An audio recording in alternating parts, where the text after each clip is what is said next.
ആമീൻ. സ്നേഹപ്രകാശം ധ്യാന ടീമിൻ്റെ സൂം മീറ്റിങ്ങിൽ പങ്കെടുക്കുന്ന എല്ലാ ദൈവമക്കൾക്കും യേശുക്രിസ്തുവിൻ്റെ നാമത്തിൽ സ്നേഹവന്ദനം അറിയിക്കുന്നു. പ്രിയമുള്ളവരെ, എല്ലാ നേതൃത്വ നിരയിലിരിക്കുന്ന വൈദികർക്കും സിസ്റ്റേഴ്സിനും സകലർക്കും ക്രിസ്തുവിൻ്റെ സമാധാനം ധാരാളമായി ചൊരിയട്ടെ എന്ന് പ്രാർത്ഥിച്ചുകൊണ്ട് അല്പനേരത്തെ വചന ശുശ്രൂഷയ്ക്കായി ഒരുങ്ങുകയാണ്. വീണ്ടും എന്നെ ഈ ശുശ്രൂഷയ്ക്ക് നിയോഗിച്ചതിന് ദൈവത്തിനും ഇതിൻ്റെ പ്രധാനപ്പെട്ട എല്ലാവർക്കും നന്ദി അറിയിച്ചുകൊണ്ട് ഒരു വാക്ക് നമുക്കിങ്ങനെ പ്രാർത്ഥിക്കാം. ദൈവവചനം ജീവനും ശക്തിയുമാകയാൽ ആത്മരക്ഷയുണ്ടവനും ഉള്ളത്തിൽ കൈക്കൊണ്ടാൽ ആത്മമരണം മാറും, നീതിയിലവൻ വാഴും. കേൾക്കുക നാം, കാക്കുക നാം ജീവൻ്റെ വാക്യങ്ങൾ. കേൾക്കുക നാം, കാക്കുക നാം ജീവൻ്റെ വാക്യങ്ങൾ. പ്രിയമുള്ളവരെ, ദൈവവചനം ജീവനും ശക്തിയുമുള്ളതാണ്. അതാരെങ്കിലും ഉള്ളിൽ സ്വീകരിച്ചാൽ ആത്മാമരണം മാറും, നീതിയിൽ വാഴും, നിത്യജീവൻ്റെ അവകാശിയായിത്തീരും. അതിൻ്റെ വചനം നമ്മൾ ശ്രവിക്കുമ്പോൾ ദൈവമേ, വചനമെന്നിൽ ക്രിയ ചെയ്യുവാൻ, വചനമെന്നിൽ പ്രവർത്തിക്കുവാൻ തക്കവണ്ണം ഇടയാകണമേ എന്ന് പ്രാർത്ഥിച്ചുകൊണ്ട് പരിശുദ്ധ അമ്മയുടെയും സകല വിശുദ്ധന്മാരെയും ശുദ്ധിമതികളുടെയും കാവലും പ്രാർത്ഥനയും ലഭിക്കണമെന്ന് ആഗ്രഹിച്ചുകൊണ്ട് സാക്ഷികളുടെ സമൂഹം നമുക്ക് ചുറ്റുമുള്ളതുകൊണ്ട് നമ്മെ മുറുകെ പിടിക്കുന്ന പാപവും ഭാരവും വിട്ട് നമുക്കായി ഒരുക്കിയിരിക്കുന്ന ആ നസ്രായനായ യേശുവിൻ്റെ സമാധാനത്തിലേക്കും ശാന്തിയിലേക്കും യാത്ര ചെയ്യാൻ കൃപ നൽകണമെന്ന് പ്രാർത്ഥിക്കാം. എല്ലാ നന്മകളും എല്ലാ ഐശ്വര്യങ്ങളും ദൈവം നമ്മൾക്ക് ചൊരിയട്ടെ എന്ന് പ്രാർത്ഥിക്കാം. ഇന്ന് താക്കോൽ വചനമായിട്ട്, വചന ശുശ്രൂഷയുടെ തുടക്ക വചനമായിട്ട് എടുത്തിരിക്കുന്നത് രാജാക്കന്മാരുടെ 1-ാം പുസ്തകം 17-ാം അധ്യായത്തിൻ്റെ 20-ാമത്തെ തിരുവചനമാണ്. ഇങ്ങനെയാണ് ആ വചനം: എനിക്ക് ഇടം തന്നവളാണ് ഈ വിധവ, അവളുടെ മകൻ്റെ ജീവൻ എടുത്തുകൊണ്ട് അവിടുന്ന് അവളെ പീഡിപ്പിക്കുകയാണോ? ഏലിയാ പ്രവാചകൻ ദൈവത്തോട് പ്രാർത്ഥിക്കുന്ന ഒരു പ്രാർത്ഥനയാണത്. നമുക്കറിയാം, രാജാക്കന്മാരുടെ 1 രാജാക്കന്മാർ 17-ാം അധ്യായം വായിക്കുമ്പോൾ ദൈവപുരുഷനായ ഏലിയായ്ക്ക് ദൈവം കാണിച്ചു കൊടുത്ത ഒരിടമാണ് സാരെഫാത്തിലെ വിധവയുടെ ഭവനം. ഇതിൻ്റെ പശ്ചാത്തലം എന്ന് പറയുന്നത്, ഈ പ്രാർത്ഥന ഇവിടെ നടക്കുവാൻ കാരണം ഈ വിധവയുടെ വീട്ടിൽ ഈ പ്രവാചകൻ താമസിച്ചുകൊണ്ടിരിക്കുമ്പോൾ ഈ വിധവയുടെ മകൻ മരിക്കുന്നു. മരിച്ച മകൻ്റെ മൃതശരീരത്തിൻ്റെ മുമ്പിൽ പതറിപ്പോയ വിധവ തൻ്റെ പാപം മൂലം ദൈവം ശിക്ഷിച്ചതാണോ എന്ന് ചിന്തിച്ചുകൊണ്ട് പ്രവാചകൻ്റെ അടുത്ത് വരികയാണ്. അല്ലയോ പ്രവാചക, എൻ്റെ പാപങ്ങൾ ഓർപ്പിക്കുവാനും എൻ്റെ മകനെ കൊല്ലുവാനുമാണോ ഇവിടെ വന്നതെന്നാണ് ചോദ്യം. അപ്പോൾ ഇന്നത്തെ ധ്യാനത്തിൻ്റെ അല്ലെങ്കിൽ ഇന്നത്തെ സുവിശേഷ കേൾവിയുടെ ഒരു തലവാചകം എങ്ങനെ കൊടുക്കാം? ഇടം കൊടുത്തവൾ. ഈ വിധവയുടെ ജീവിതത്തിൽ പ്രിയപ്പെട്ടവരെ, വലിയ പട്ടിണി ആയിരുന്ന സമയത്താണ് ഈ പ്രവാചകൻ കടന്നു ചെല്ലുന്നത്. രാജാക്കന്മാരുടെ 1-ാം പുസ്തകം നമ്മൾ വായിക്കുമ്പോൾ ഈ പ്രവാചകൻ ആഹാബ് രാജാവിനെ, ഭാര്യ ജസബേലിനെയൊക്കെ ഭയപ്പെട്ടുകൊണ്ട് ഓടിയ ദിവസങ്ങളിൽ ദൈവം പ്രവാചകനെ ധൈര്യപ്പെടുത്തുവാനും ആഹാരം കഴിക്കുവാനും കെരീത്ത് തൊട്ടിനരികെ വെള്ളവും കാക്കകൾ 2 നേരം അപ്പവും കൊടുത്ത് ഭക്ഷണം കഴിച്ചു പോകുന്ന ഒരു പ്രവാചകനാണ്. തോട്ടിലെ വെള്ളം വറ്റിയപ്പോൾ പ്രവാചകനോട് ദൈവം പറയുകയാണ്, സാരെഫാത്തിലെ വിധവയുടെ അടുത്തേക്ക് പോകുക, അവിടെ നിനക്ക് ഞാൻ കരുതിയിട്ടുണ്ട് എന്ന് പറയുകയാണ്. അങ്ങനെയാണ് പ്രവാചകൻ, പ്രിയമുള്ളവരെ, അവിടെ ചെല്ലുന്നതും പ്രവാചകൻ സാരെഫാത്തിൽ ചെല്ലുമ്പോൾ ഈ പട്ടണ കവാടത്തിൻ്റെ അടുത്ത് ഈ വിധവ വിറക് ശേഖരിച്ചുകൊണ്ടിരിക്കുകയാണ്. കുടിക്കാനൊരു പാത്രം വെള്ളമാണ് ചോദിക്കുന്നത്. കുടിക്കാനൊരു പാത്രം വെള്ളം ചോദിച്ചപ്പോൾ വിധവ ഒരു പ്രതികരണവുമില്ലാതെ വെള്ളം എടുക്കാൻ പോവുകയാണ്. വെള്ളം കൊടുക്കുന്നതും വെള്ളം കുടിക്കാൻ ചോദിക്കുന്നതൊക്കെ സർവ്വസാധാരണമാണല്ലോ. വെള്ളത്തിന് ഇന്നത്തെ പോലെ ക്ഷാമമോ വെള്ളത്തിന് പൈസയോ ഒരു പക്ഷേ അന്നുണ്ടായിരിക്കില്ല. ഇന്നാണ് വെള്ളം കൊടുക്കുന്നതെങ്കിലും വെള്ളം ചോദിക്കുന്നതെങ്കിലും ആളെയൊക്കെ ഒന്ന് ശ്രദ്ധിക്കും ചിലരൊന്നും ശ്രദ്ധിക്കില്ല. ഈ സ്ത്രീ വെള്ളം ചോദിച്ച പ്രവാചകൻ്റെ അടുത്ത് നിന്ന് വെള്ളം എടുക്കാൻ പോകുമ്പോൾ വിധവയുടെ മുമ്പിൽ വിധവ ഒരു മരണം കാണുന്നുണ്ട്. ഒന്നുകിൽ ആത്മഹത്യ ആയിരിക്കാം, അല്ലെങ്കിൽ പട്ടിണി മരണമായിരിക്കാം. എന്തായാലും ആ കുടുംബം ഒന്ന് തീരുമാനിച്ചു, ഇനി മുന്നോട്ട് യാതൊരു സാധ്യതയുമില്ല. മുന്നോട്ട് ഒരു സാധ്യതയുമില്ലാതിരിക്കുമ്പോൾ ഈ അപ്പം ചോദിക്കുന്ന അവസ്ഥയിൽ എന്തു ചെയ്യണമെന്ന് ചിന്തിച്ചുകൊണ്ടായിരിക്കാം അവർ പറഞ്ഞത്, അവരുടെ നിസ്സഹായാവസ്ഥ പറയുന്നത്. എന്നാൽ പ്രവാചകൻ വിശ്വസ്തനും പ്രവാചകൻ ദൈവകൃപ മനസ്സിലാക്കിയിട്ടുള്ളവനാകിയാൽ പ്രവാചകൻ പറയുന്നു, സ്ത്രീയെ, ഞാൻ പറയുന്നത് നീ അനുസരിക്കുക. കർത്താവ്, എൻ്റെ ദൈവമായ കർത്താവാണ്. എൻ്റെ കയ്യിൽ അപ്പമില്ല, ആകെയുള്ളത് കലത്തിൽ ഒരു പിടി മാവും ഭരണിയിൽ അല്പം എണ്ണയുമാണ്. ഞങ്ങൾ 2 ചുള്ളി വിറക് പെറുക്കുകയാണ്. ഇത് കൊണ്ടുവന്ന് അപ്പമുണ്ടാക്കി എനിക്കും എൻ്റെ മകനും കഴിക്കണം, പിന്നെ ഞങ്ങൾ മരിക്കും. ഏലിയ അവളോട് പറഞ്ഞു, ഭയപ്പെടേണ്ട, നീ ചെന്ന് പറഞ്ഞതുപോലെ ചെയ്യുക. എന്നാൽ ആദ്യം അതിൽ നിന്ന് ചെറിയൊരപ്പം ഉണ്ടാക്കി എനിക്ക് കൊണ്ടുവരണം, പിന്നെ നിനക്കും മകനും വേണ്ടി ഉണ്ടാക്കിക്കൊള്ളൂ. പ്രവാചകൻ ഒരു ചെറിയ അപ്പമാണ് ചോദിക്കുന്നത്. ഭയപ്പെടേണ്ട, പറയുന്നത് അനുസരിക്കുക എന്ന്. ഈ സ്ത്രീ ദൈവഭക്തി ആയതുകൊണ്ടായിരിക്കാം, അല്ലെങ്കിൽ ഈ സ്ത്രീ ഒരു മനുഷ്യ സ്നേഹമുള്ളവളായതുകൊണ്ടായിരിക്കാം. തൻ്റെ കൂടെ ദാരിദ്ര്യം അനുഭവിക്കുന്ന ഒരു മനുഷ്യനാണല്ലോ ചോദിച്ചത് എന്ന് വിചാരിച്ചുകൊണ്ട് അവൾ അപ്പം കൊടുക്കാൻ തയ്യാറാകുന്ന ഒരനുഭവമാണ് ഇവിടെ കാണുന്നത്. പ്രിയമുള്ളവരെ, അങ്ങനെ അപ്പം കൊടുത്തു. പ്രവാചകൻ പറഞ്ഞതുപോലെ ആ വിധവയുടെ വീട്ടിൽ സമ്പന്നത വന്നു. പ്രവാചകനെ ആ വീട്ടിൽ സ്വീകരിച്ചു. പ്രവാചകനും ആ സ്ത്രീയും മകനും സന്തോഷമായി ജീവിക്കുമ്പോഴാണ്, പട്ടിണിയില്ലാതെ ജീവിക്കുമ്പോഴാണ്. കാരണം 14-ാമത്തെ വാക്യം പറയുന്നത് എന്തെന്നാൽ, താൻ ഭൂമിയിൽ മഴ പെയ്യ്ക്കുന്നത് വരെ കലത്തിലെ മാവ് തീർന്നു പോവുകയില്ല, ഭരണിയിലെ എണ്ണ വറ്റുകയുമില്ല എന്ന് ഇസ്രായേലിൻ്റെ ദൈവമായ കർത്താവ് അരുളി ചെയ്യുന്നു. അവൾ ഏലിയ പറഞ്ഞതുപോലെ ചെയ്തു. അങ്ങനെ അവളും കുടുംബവും അവനും അനേക ദിവസം ഭക്ഷണം കഴിച്ചു. ഏലിയ വഴി കർത്താവ് അരുളി ചെയ്തതുപോലെ കലത്തിലെ മാവ് തീർന്നു പോയില്ല, ഭരണിയിലെ എണ്ണ വറ്റിയുമില്ല.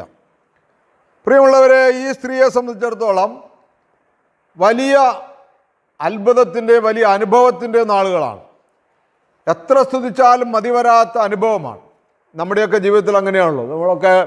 എൻ്റെയൊക്കെ ജീവിതത്തിൽ അങ്ങനെയാണ്. പണ്ട് ധ്യാനത്തിന് പോയി കഴിഞ്ഞപ്പോൾ, ധ്യാനം കൂടി കഴിഞ്ഞപ്പോൾ നമ്മുടെ ജീവിതത്തിൽ ഇനി ഒരിക്കലും ഒരു സങ്കടത്തിൻ്റെ ആവശ്യമില്ല എന്ന് കേൾക്കുമ്പോണ്ടാകുന്ന ഒരു തുള്ളിച്ചാട്ടം. ഇന്ന് കേരളത്തിൽ അറിയപ്പെടുന്ന വലിയൊരു കമ്പനി നടത്തുന്ന 10,000 തൊഴിലാളികൾ ജോലി ചെയ്യുന്ന ഒരു എറണാകുളം ജില്ലയിലെ ഒരു കമ്പനി, ആ കമ്പനിയുടെ ഉടമസ്ഥൻ, ഇന്നത്തെ ഉടമസ്ഥൻ, അദ്ദേഹത്തിൻ്റെ സാക്ഷ്യം ഞാൻ മനോരമ പത്രത്തിൽ വായിക്കാനിടയെ. അയാൾ സുവിശേഷകനാണ്. യേശു ക്രിസ്തുവിനെ രക്ഷകനാഥനുമായി സ്വീകരിച്ച് അനേക വർഷങ്ങളായി. അദ്ദേഹത്തിൻ്റെ കമ്പനിയിൽ ജോലി ചെയ്യുന്നവർ പോലും നല്ല പ്രാർത്ഥനാനുഭവമുള്ളവരാണ് എന്ന് ഞാൻ കേട്ടിട്ടുണ്ട്. വിജാതീയരായിട്ടുള്ള ആളുകൾ പോലും യേശുവിനെ സ്തുതിച്ചുകൊണ്ടാണ് കമ്പനിയിൽ വർക്ക് ചെയ്യുന്നതൊക്കെ ഞാൻ കേട്ടിട്ടുണ്ട്. ആ മനുഷ്യൻ്റെ സാക്ഷ്യത്തിൽ ഇങ്ങനെയാണ് പറയുന്നത്. അദ്ദേഹത്തിൻ്റെ ഫാദർ മാനസിക വൈകല്യമുള്ളൊരു വ്യക്തിയായിരുന്നു. പണിക്കൊന്നും പോകില്ലാത്ത ഒരാൾ. 3 മക്കളുള്ളൊരു കുടുംബം. അമ്മ പട്ടിണി കൊണ്ട് അവർ മരിക്കണമെന്ന് പല പ്രാവശ്യം ചിന്തിച്ചിട്ടുണ്ട്. ദാരിദ്ര്യം ഒരു വശത്ത്, മറുവശത്ത് മാനസിക രോഗത്തിൻ്റെ പ്രശ്നങ്ങൾ. അങ്ങനെ കുടുംബം വല്ലാത്തൊരവസ്ഥയിൽ ജീവിക്കുമ്പോൾ ആ കുടുംബത്തിൽ ഒരു ഉപദേശി കടന്നു ചെന്നിട്ട് യേശു ക്രിസ്തുവിനെ അറിയണം, വചനം കേൾക്കണം, ഇന്ന സ്ഥലത്തൊരു മീറ്റിംഗ് ഉണ്ട്, അവിടെ പോയി വചനം കേൾക്കണമെന്ന് പറഞ്ഞു. അപ്പോൾ ആ ഉപദേശിയോട് അവിടുത്തെ അമ്മച്ചി പറഞ്ഞു, എൻ്റെ കയ്യിൽ വണ്ടിക്കൂലിക്ക് പൈസ ഇല്ല എന്ന് പറഞ്ഞു. എൻ്റെ കയ്യിൽ വണ്ടിക്കൂലിക്ക് പൈസ ഇല്ല. അപ്പോൾ ആ ഉപദേശി 10 രൂപ എടുത്തു കൊടുത്തു എന്ന് പറയുന്നത്. അന്നത്തെ കാലത്ത്, വർഷങ്ങൾക്ക് മുമ്പാണ്, 10 രൂപ കൊടുത്തു. അപ്പോൾ ഈ അമ്മച്ചിക്ക് ഒരു സുവിശേഷം കേൾക്കാൻ പോകാൻ പറ്റിയ വസ്ത്രങ്ങളില്ല. അപ്പോൾ അയൽവക്കത്തെ വീട്ടിൽ തന്നെ സ്നേഹിക്കുന്ന ഒരു പാവപ്പെട്ട വീട്ടിലെ ഒരു സഹോദരിയോട് ഒരു ചട്ട വായ്പ മേടിച്ച് ചട്ടയിട്ട് തൻ്റെ ഉള്ള മുണ്ടൊക്കെ എടുത്ത് ആ സുവിശേഷം കേൾക്കാൻ പോയി വന്നു. 3 മണിക്കാട്ടെ അവിടെ ആ വചനപ്രഘോഷം നിന്നു. അത് കഴിഞ്ഞ് തിരിച്ച് വീട്ടിൽ വന്നപ്പോൾ കുഞ്ഞുങ്ങൾ സ്കൂൾ വിട്ടു വരുമ്പോൾ കുഞ്ഞുങ്ങളെ 3 പേരെയും കെട്ടിപ്പിടിച്ചിട്ട് ഈ അമ്മ പറഞ്ഞു എന്ന് പറഞ്ഞേ, മക്കളെ, ഇനി നാം മരിക്കേണ്ട ആവശ്യമില്ല.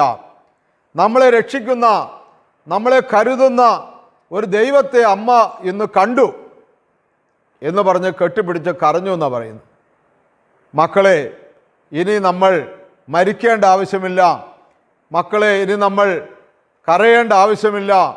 നമ്മളെ രക്ഷിക്കുന്ന ഒരു യേശു കർത്താവിനെ അമ്മ ഇന്ന് കണ്ടു, അമ്മ ഇന്ന് അറിഞ്ഞു.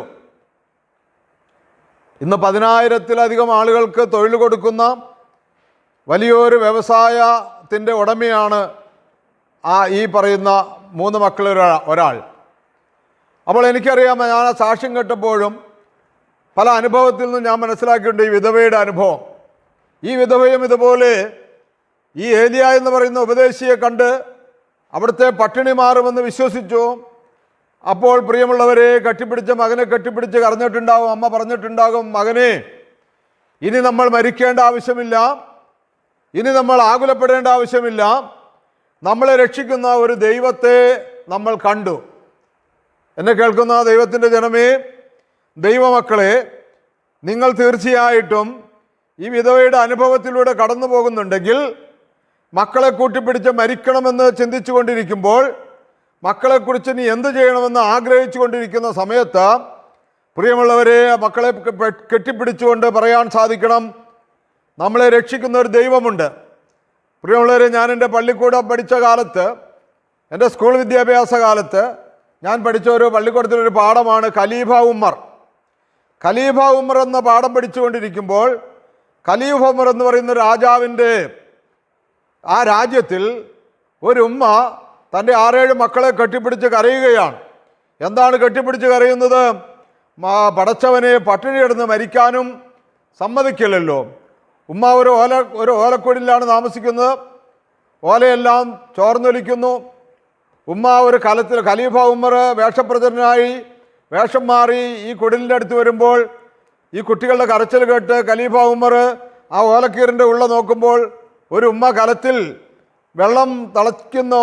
ആ കലത്തിൽ ഉമ്മ കയ്യിലുകൊണ്ട് ഇളക്കിക്കൊണ്ടിരിക്കുന്നു. മക്കൾ, ഉമ്മ വിശക്കണു, പ്രാണം കത്തണമെന്ന് പറഞ്ഞ് കലാഭവനിയുടെ പാട്ടിൽ പറയുന്ന പോലെ, ഉമ്പായി കുച്ചാട്ട് പാണം കത്തണുമ്മ എന്ന് പറഞ്ഞതുപോലെ ഈ കുഞ്ഞുങ്ങളെല്ലാം ഉമ്മ വിശക്കണമെന്ന് പറഞ്ഞ് ചാടി എഴുന്നേൽക്കുന്നു.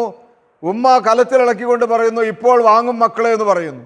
ഇപ്പോൾ ഇറക്കി നിങ്ങൾക്ക് തരാമെന്ന് പറയുന്നു. പിള്ളേരത് കേട്ട് മയങ്ങുന്നു, ഉമ്മായും മയങ്ങുന്നു. കുറേ മണിക്കൂറുകൾ അങ്ങ് പോയി കഴിഞ്ഞപ്പോൾ വീണ്ടും ആ ഓല കുടിലിൽ ഒച്ച കേട്ടു, മുട്ടുന്ന ഓരോ ഒച്ച കേട്ടു വാതിൽ തുറക്കാൻ. അപ്പോഴും ഉമ്മ പറയുന്നു, പടച്ചവനെ, പട്ടിണി കിടന്ന് മരിക്കാനും സമ്മതിക്കുന്നില്ലല്ലോ എന്ന്. ഉമ്മയുടെ വിചാരം ആരോ ഉപദ്രവിക്കാൻ വന്നിരിക്കുന്നു എന്നുള്ളതാണ്. രണ്ടാമത്തെ ശബ്ദം രണ്ടാമത്തെ മുട്ടലിൽ ഖലീഫ പറഞ്ഞു, ഞാൻ ഖലീഫ ഉമറാണ്, ഭരണാധികാരിയാണ്. ഞാൻ ആദ്യം ഇവിടെ പ്രജകളെല്ലാം സ്വസ്ഥതയിലും സമാധാനത്തിലും ജീവിക്കാനെന്നറിയാൻ വേണ്ടി വേഷം മാറി വന്ന് നിങ്ങളുടെ അടുത്ത് വന്നപ്പോൾ കരച്ചിൽ കേട്ട് നോക്കിയപ്പോൾ നിങ്ങൾ പട്ടിണിയിലാണെന്ന് മനസ്സിലായി. നിങ്ങൾക്കാവശ്യമായ ഭക്ഷണ പദാർത്ഥങ്ങൾ കൊണ്ട് ഞാൻ വന്നതാണ്, ധൈര്യമായി വാതിൽ തുറക്കൂ എന്ന് പറഞ്ഞ ഒരനുഭവമുണ്ട്. ആ പാഠം ഞാൻ പള്ളിക്കൂടത്തിൽ പഠിക്കുമ്പോൾ, പ്രിയമുള്ളവർ, എൻ്റെ മനസ്സിൽ തോന്നിയ ഒരു ചിന്തയാണ്, എന്തുകൊണ്ടൊരു ഖലീഫ ഉമറായി കൂടാ? അനേകരുടെ പട്ടിണിയിലും അനേകരുടെ ദാരിദ്ര്യത്തിലും എന്തുകൊണ്ട് ഇടപെടാൻ സാധിക്കില്ല? ഞാനത് പിന്നീട് വചനം കേട്ട് ധ്യാനം കൂടിയ നാളുകളിലാണ് സാധിക്കുമെന്ന് എനിക്ക് മനസ്സിലായത്. അന്നത്തെ എൻ്റെ ജീവിതത്തിൻ്റെ ദാരിദ്ര്യങ്ങളും എൻ്റെ ജീവിതത്തിൻ്റെ കഷ്ടപ്പാടുകളും മറ്റുള്ളവരെ സഹായിക്കാൻ ആവുന്ന വേണ്ട വിധത്തിൽ സഹായിക്കാൻ സാധ്യമല്ലല്ലോ എന്നോർത്ത് ഖലീഫ സ്ഥാനത്ത് ഞാൻ പിന്തിരിഞ്ഞപ്പോൾ യേശുക്രിസ്തുവാകുന്ന ഏകരക്ഷകൻ, യേശുക്രിസ്തുവാകുന്ന ലോകരക്ഷകൻ എന്നെ വിളിച്ചിട്ട് പറഞ്ഞു, എൻ്റെ ധനത്തിനൊത്തവണ്ണം നിന്നെ സഹായിക്കാൻ ഞാൻ മതിയായവനാണ്. അതുകൊണ്ട് നീ പള്ളിക്കൂടത്തിൽ പഠിച്ച പാഠത്തിൽ നിന്ന് പിന്തിരിയണ്ട എന്ന് യേശു എന്നോട് പറഞ്ഞു. ഇന്നും എൻ്റെ പ്രിയപ്പെട്ടവരെ, ഞാനും നിങ്ങൾ നോക്കുമ്പോൾ അനേകർ ഇതുപോലെ വിശപ്പ് കൊണ്ട് നിലവിളിക്കുന്നവരും വിശപ്പ് കൊണ്ട് മരണത്തെ മുന്നിൽ കാണുന്നവരൊക്കെ ഉണ്ടല്ലോ. അതുകൊണ്ട് പ്രിയമുള്ളവരെ, ഇന്നത്തെ ചിന്തയുടെ തലവാചകം ഇടം കൊടുക്കുക എന്നുള്ളതാണ്. ദൈവമേ, ഇവൾ എനിക്ക് ഇടം തന്നവളാണ്,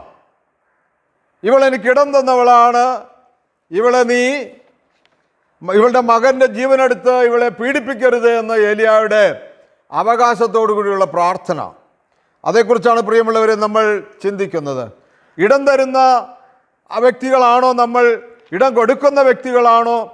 അതെയോ സൂചി കുത്താൻ സ്ഥലമുള്ളിടത്ത് തൂമ്പ കടത്തി മറ്റുള്ളവൻ്റെ ഇടവും കൂടി ചോർത്തിയെടുക്കുന്ന, മറ്റുള്ള വിധവകളുടെയും അനാഥരുടെയും ഒക്കെ പിടിച്ചു പറിക്കുന്ന വ്യക്തിത്വങ്ങളാണോ എന്ന് പരിശോധിക്കാൻ ഈ സമയം ഉപയോഗിക്കുന്ന നല്ലതാണ്.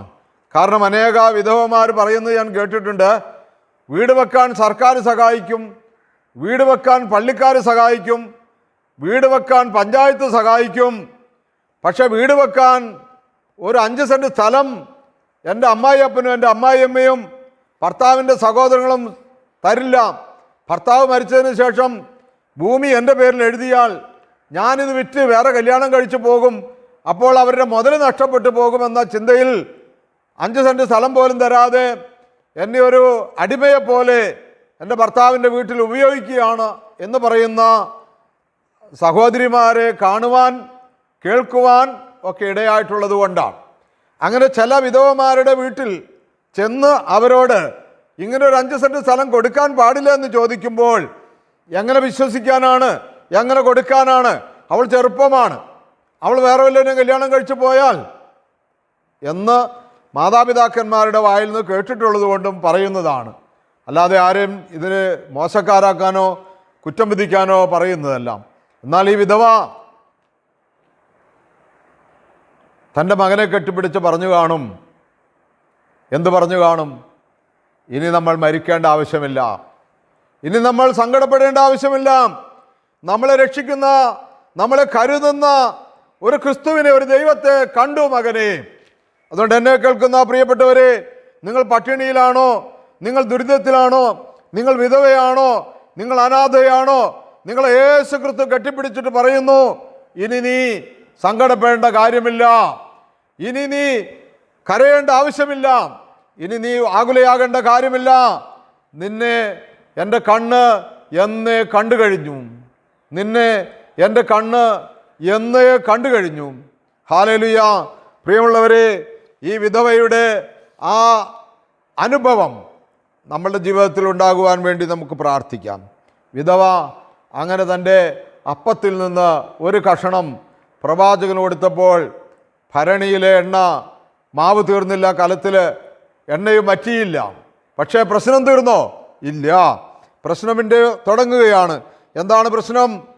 ഇപ്പോൾ ഇങ്ങനെ ഇവർ സന്തോഷിച്ച് ഉല്ലാസത്തോടു കൂടി ഇരിക്കുന്ന സമയത്ത് അടുത്ത പ്രശ്നം വരികയാണ്. ആകെ ഏക ആന്തരിയായ ഈ കലത്തിലെയും ഈ ഭരണിയിലേക്കുള്ള എണ്ണയുടെയും മാവിൻ്റെയൊക്കെ അവകാശിയായ മകൻ ഇപ്പോൾ ഇല്ലാതെയായിരിക്കുന്നു, അവൻ മരിച്ചുപോയി. അപ്പോൾ വിധവയ്ക്ക് സംശയമായി, പാപം ഉപേക്ഷിക്കപ്പെട്ടില്ല, പാപം തീർന്നിട്ടില്ല. അതുകൊണ്ട് യഹൂദ ചിന്ത, ഇസ്രായേലിൻ്റെ നിയമം അനുസരിച്ചുള്ള ചിന്ത വരികയാണ്, എൻ്റെ മകൻ കൊല്ലപ്പെട്ടത്, എൻ്റെ മകൻ മരിച്ചത് ഇപ്പോൾ ദൈവശിക്ഷയുടെ ഭാഗമാണ്. എൻ്റെ മകനെ കൊല്ലാനും എൻ്റെ കഴിഞ്ഞകാല പാപങ്ങൾ അനുസ്മരിപ്പിക്കാനുമാണോ വന്നത്? പ്രിയമുള്ളവരെ, സങ്കടങ്ങൾക്ക് മേൽ സങ്കടം വരുമ്പോൾ നമ്മളെല്ലാവരും തന്നെ, ഞാൻ കാടടച്ച് വെടിവെക്കുകയല്ല, ആരെയും വിധിക്കുകയല്ല, അനുഭവത്തിൽ നിന്ന് ചിന്തിക്കുമ്പോൾ എല്ലാവരും തന്നെ ലഭിക്കപ്പെട്ട അനുഗ്രഹങ്ങൾ മറക്കും. മുൻപോട്ടുള്ള കാര്യങ്ങളെക്കുറിച്ച് ചിന്തിക്കുമ്പോൾ മുമ്പോട്ടുള്ള കാര്യങ്ങളിൽ ദൈവം എന്തോ അരുതാത്തത് നമ്മളോട് പെരുമാറി എന്ന ചിന്ത വരും. നമ്മൾ ഇന്നലകളെ ഓർക്കുകയില്ല, ഇന്നലെ നമ്മൾ ഓർക്കില്ല. ഇന്നലെ എന്ത് സംഭവിച്ചു? ഇന്നലെ സംഭവിച്ചവൻ തന്നെ ഇന്നും സംഭവിപ്പിക്കും. യേശു ക്രിസ്തു എന്നും ഇന്നലെയും ഇന്നും എന്നും ഒരുവൻ തന്നെ. അവനറിയാതെ ഒരു തലമുടി ഇഴ മാറുന്നില്ല, കൊഴിയുന്നില്ല എന്ന് വിശ്വസിക്കാൻ നമുക്ക് പറ്റില്ല. നമ്മൾ ഉടനെ പല സ്ഥലത്തും അന്വേഷിക്കും. ദൈവാധീനം കൊണ്ട് ഈ വിധവ തൻ്റെ അടുത്ത് പ്രവാചകനുള്ളതുകൊണ്ട് പ്രവാചകൻ്റെ അടുത്തേക്കാണ് പോയേ. നമ്മളാണെങ്കിൽ ചിലപ്പോൾ ജ്യോത്സ്യൻ്റെ അടുത്ത് പോയിന്ന് വരും, ചിലപ്പോൾ കണിയാൻ്റെ അടുത്ത് പോയിന്ന് വരും, ചിലപ്പോൾ ജിന്നു സേവയിൽ പോയിന്ന് വരും. നമ്മൾ പല സ്ഥലത്തും പോയിന്ന് വരും. നമ്മൾ ഈ കാരണം അന്വേഷിക്കാൻ, ഇതെന്തിൻ്റെ കാരണത്താലാണ് ഇപ്പോൾ ഇത്ര പെട്ടെന്ന് എത്ര സുഖത്തിൽ ഞങ്ങൾ പോയിക്കൊണ്ടിരുന്ന, ഒരല്ലലുമില്ലാതെ ഒരലട്ടുമില്ലാതെ പോയിക്കൊണ്ടിരുന്നതാണ്, എന്താണ് അതിൻ്റെ കാരണം? ഇപ്പം ചിലപ്പോൾ നമ്മൾ കേൾക്കും, ഈ അനുഗ്രഹം കിട്ടിയ സംഭവമൊക്കെ ശരിയാണ്, ഇത്രയും വലിയ വീട് വെച്ചപ്പോൾ അതിൻ്റെ ആ ഒരു മുറി ഇരിക്കുന്ന സ്ഥലത്തേക്ക് ചെറിയ പ്രശ്നമുണ്ട്, അല്ലെങ്കിൽ ഈ സ്ഥലമൊക്കെ പുതിയത് വാങ്ങിയപ്പോൾ അതിലൊരു യാത്രയുണ്ട്. ഒരു യക്ഷി ഒരാളതിൽ യാത്ര ചെയ്യുന്നുണ്ട്. അവരുടെ നോട്ടം ഇങ്ങനെ കിട്ടിക്കൊണ്ടിരിക്കുകയാണ്. അതുകൊണ്ട് അവിടെ ഒന്നും ചെയ്യില്ല. അവിടെ വാഴ കരിഞ്ഞത് കണ്ടോ, ആ നോട്ടം കിട്ടുന്നത് കൊണ്ടാണ്. അവിടെ ആ മാവ് കത്തിയ കണ്ടോ, ആ നോട്ടം കിട്ടുന്നത് കൊണ്ടാണ്. അതുകൊണ്ട് ഇനി ഇവിടെ വീട് വെക്കണ്ട, ഈ വീട് അവിടെ ഇടുക, വേറെ വാടകയ്ക്ക് താമസിക്കുക. ഇങ്ങനെയൊക്കെയുള്ള ഉപദേശങ്ങളൊന്നും പ്രിയപ്പെട്ട ദൈവവചന കേൾവിക്കാരായ മക്കളെ ഈ വിധവയ്ക്ക് കേൾക്കേണ്ടതായിട്ട് വന്നില്ല. കാരണം ഈ വിധവയുടെ കൂടെ തന്നെയാണ് ഈ പ്രവാചകൻ. അവളുടെ ജീവിതത്തിൽ അത്ഭുതം പ്രവർത്തിച്ച പ്രവാചകൻ ഈ വിധവയുടെ കൂടെയാണ്. കാരണം എന്താണ്? അവളുടെ ദാരിദ്ര്യത്തിൽ ആ പ്രവാചകനെ അവൾ സ്വീകരിച്ചു. അവളുടെ ദാരിദ്ര്യത്തിൽ ആ പ്രവാചകനെ സ്വീകരിച്ചു എന്നുള്ളതാണ്. നമ്മുടെ കർത്താവിൻ്റെ രക്ഷകനുമായ യേശു ക്രിസ്തു പറഞ്ഞു, ഒരു ദീർഘദർശി എന്നുള്ള നിലയ്ക്ക് ഒരു ഗ്ലാസ് പച്ചവെള്ളം കൊടുത്താൽ ദീർഘദർശിയുടെ പ്രതിഫലം കിട്ടും. ഒരു പ്രവാചകൻ എന്നുള്ള നിലയ്ക്ക് ഒരു ഗ്ലാസ് വെള്ളം കൊടുത്താൽ ഒരു പ്രവാചകന്റെ പ്രതിഫലം കിട്ടും. അതുകൊണ്ട് പ്രതിഫലം നഷ്ടമാക്കരുത് പ്രിയപ്പെട്ടവരെ. രണ്ടാമത്തെ ചിന്ത നിങ്ങളോട് പങ്കുവെക്കുന്നത് എബ്രായർ ലേഖനം 13-ാം അധ്യായം 2-ാമത്തെ വാക്യമാണ്. ആതിഥ്യമര്യാദ മറക്കരുത്, അതുവഴി ദൈവദൂതന്മാരെ അറിയാതെ സൽക്കരിച്ചവരുണ്ട്. ഹല്ലേലൂയ. ആതിഥ്യമര്യാദ മറക്കരുത്, അതുവഴി ദൈവദൂതന്മാരെ അറിയാതെ സൽക്കരിച്ചവരുണ്ട്. ഈ ഭാഗം നമുക്ക് വ്യക്തമായി അറിയണമെങ്കിൽ നമ്മൾ ഉൽപ്പത്തി പുസ്തകം 18-ാം അധ്യായം 1 മുതൽ 8 വരെ വാക്യങ്ങൾ വായിക്കണം. അബ്രാഹാം തല ഉയർത്തി അവൻ തല ഉയർത്തി നോക്കിയപ്പോൾ 3 ആളുകൾ തനിക്കെതിരെ നിൽക്കുന്നത് കണ്ടു.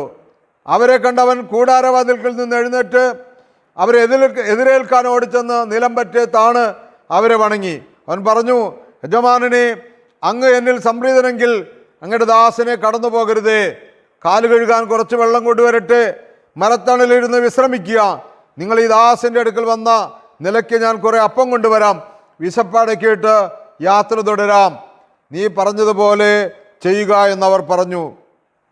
അങ്ങനെ അബ്രാഹാം ഈ ദൈവദൂതന്മാരെ അതിഥികളായി കണ്ട്, ദൈവദൂതനാണെന്ന് അവരറിയുന്നില്ല, അതിഥികളായി കണ്ട് അവരെ കരുതി, അവരെ സ്നേഹിച്ചു.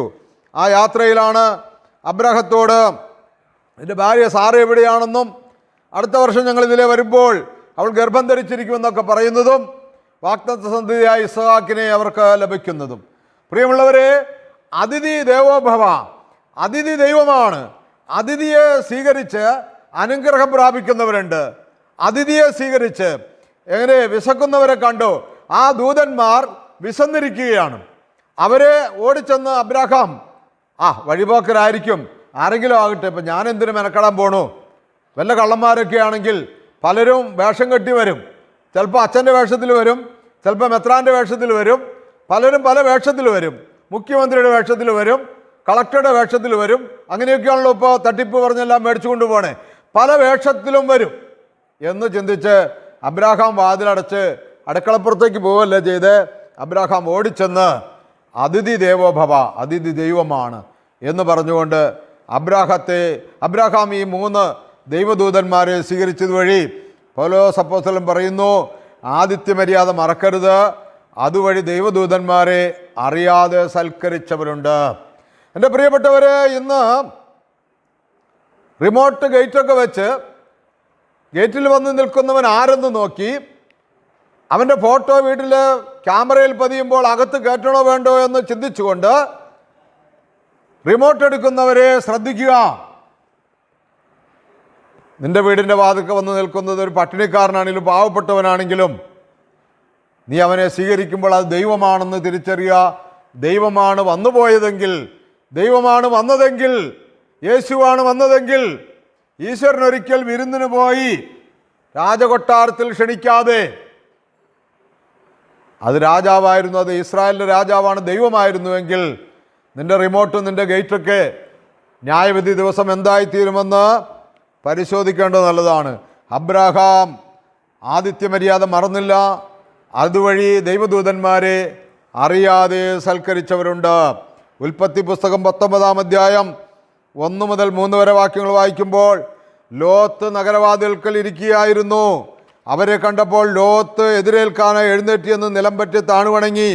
അവൻ പറഞ്ഞു, യജമാനന്മാരെ, ദാസൻ്റെ വീട്ടിലേക്ക് വന്നാലും കാൽ കഴുകി രാത്രി ഇവിടെ തങ്ങുക, രാവിലെ എഴുന്നേറ്റ് യാത്ര തുടരാം. അവർ മറുപടി പറഞ്ഞു, വേണ്ട, രാത്രി ഞങ്ങൾ തെരുവിൽ കഴിച്ചുകൊള്ളാം. അവൻ വളരെ നിർബന്ധിച്ചപ്പോൾ അവർ അവൻ്റെ വീട്ടിലേക്ക് പോയി. അവൻ അവർക്കൊരു വിരുന്നൊരുക്കി, പുളിപ്പില്ലാത്ത അപ്പവും ഉണ്ടാക്കി അവർ അത് ഭക്ഷിച്ചു. പ്രിയമുള്ളവർ, ഈ ഭാഗവും കൂടി വായിച്ചത് കൊണ്ടാണ്, ഈ ഭാഗവും കൂടി ചിന്തിക്കേണ്ടത് കൊണ്ടാണ് ഞാൻ ആദ്യം പറഞ്ഞത്, ആ റിമോട്ടും ആ ഗേറ്റൊക്കെ അതിൻ്റെ സ്ഥിതി എന്താവും. ഈ ദൂതന്മാർ പറയുകയാണ്, അബ്രാഹാമിൻ്റെ കൺമുൻപിൽ, അബ്രാഹത്തിൻ്റെ കണ്ണെത്തുന്ന ദൂരത്ത് ഓക്കുമരത്തിൻ്റെ ചോട്ടിലാണ് ഇരിക്കുന്നതെങ്കിൽ ഇപ്പോൾ ദൂതന്മാർ പറയുകയാണ്, ഞങ്ങൾ തെരുവിൽ വസിച്ചു കൊള്ളാം. അപ്പോൾ ആ രാത്രി വേണ്ടവണ്ണം ശ്രദ്ധിക്കാതെ, ഈ വാക്ക് വേണ്ടവണ്ണം ഗവനിക്കാതെ ലോത്ത് തൻ്റെ വീട്ടിലേക്ക് ഉറങ്ങാൻ പോയിരുന്നുവെങ്കിൽ പ്രിയമുള്ളവരെ, ആ 3 ദൂതന്മാരും അന്ന് തെരുവിലായിരിക്കും. ആ രാത്രിയിൽ ഞാനും നിങ്ങളും കാണുന്ന, തെരുവിൽ കാണുന്ന ദൂതന്മാരെ അല്ലെങ്കിൽ തെരുവിലേക്ക് വിടാതെ, തെരുവിൽ അതിൻ്റേതായിട്ടുള്ള പ്രശ്നങ്ങളുണ്ട്, തെരുവിൽ അതിൻ്റേതായിട്ടുള്ള ബുദ്ധിമുട്ടുകളുണ്ട്. അതുകൊണ്ട് അകത്ത് വരിക, എന്നോടുകൂടെ പാർക്കുക എന്ന് പറയുന്ന നിർബന്ധം വെക്കാൻ ആർക്ക് കഴിയും? ആർക്ക് കഴിയും? പ്രിയമുള്ളവരെ, പുറപ്പാട് പുസ്തകം 2:20, പുറപ്പാട് പുസ്തകം 2:20 ഒരപ്പൻ തൻ്റെ പെൺമക്കളോട് ചോദിക്കുകയാണ്, അവനെവിടെ? എന്തുകൊണ്ട് ആ മനുഷ്യനെ വിട്ടിട്ട് പോന്നു? അവനെ ഭക്ഷണത്തിന് ക്ഷണിക്കുവിൻ. അവനെവിടെ? ആരാണവൻ? പുറപ്പാട് പുസ്തകം 2-ാം അധ്യായം വായിക്കുമ്പോൾ ആ അവനെന്ന് ഉദ്ദേശിക്കുന്നത് മോശയാണ്. അവർക്കറിയില്ല. 2 പെൺകുട്ടികൾ അവിടെ ആടുമാടുകളെ തീറ്റി വെള്ളം കൊടുക്കാനായിട്ട് കിണറ്റിൻകര വന്ന് വെള്ളം കോരി വെച്ചപ്പോൾ പുരുഷന്മാരെ ഇടയന്മാർ വന്ന് ആ വെള്ളം അവരുടെ ആടുകൾക്ക് കൊടുത്തു. അതാണ് പതിവ്. എന്നാൽ ഇന്ന് ആടുകൾക്ക് വെള്ളം കൊടുത്ത് ആടുകളെ നേരത്തെ ആലയിൽ കൊണ്ടുവന്ന് കെട്ടി ആലയിൽ കയറ്റി അപ്പൻ്റെ അടുത്തേക്ക് വരും. അപ്പൻ ചോദിക്കുന്നു, മക്കളെ, ഇന്ന് നിങ്ങളെന്താണ് നേരത്തെ വന്നത്?